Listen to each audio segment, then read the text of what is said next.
pala yung katawan ko nung wala pa akong push-up. Tapos ito naman yung naka 50 push-up na ako.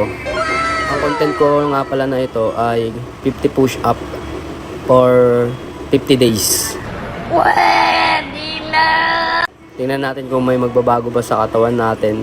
Yeah guys, supportahan nyo ako hanggang 50 days ah. Ang una ko nga palang ginawa ay diamond push-up.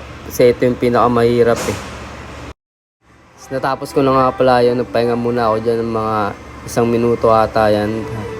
Tapos yun, yan, bakbak ulit ako ng regular push-up. Yan, regular push-up yan ah. Tapos guys, nakaramdam agad ako ng alay niyan kasi first time ko pa lang eh. Pero para sa inyo, sige, tuloy pa rin tayo yan. Ano naman ginawa ko dyan? Wide push-up yan guys. Grabe, di ko na maangat. Sobrang alay na agad ako niyan guys. Tapos sunod na ginawa ko ay pike push-up. Mga 10 muna ginawa ko dyan guys kasi ngalay na ako niyan eh. Yan, tapos regular push-up ulit guys. Tapos wide push-up. Yan.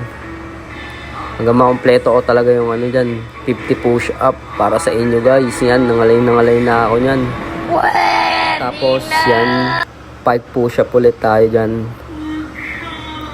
So yan, model muna.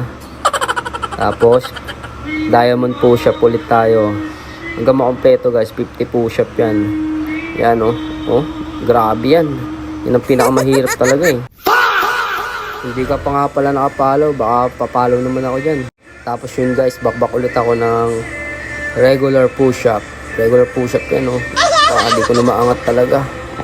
Napapatingin nila ako sa camera dyan guys eh. So yun guys, tapos na tayo mag-push up. Ayan, tingnan natin oh.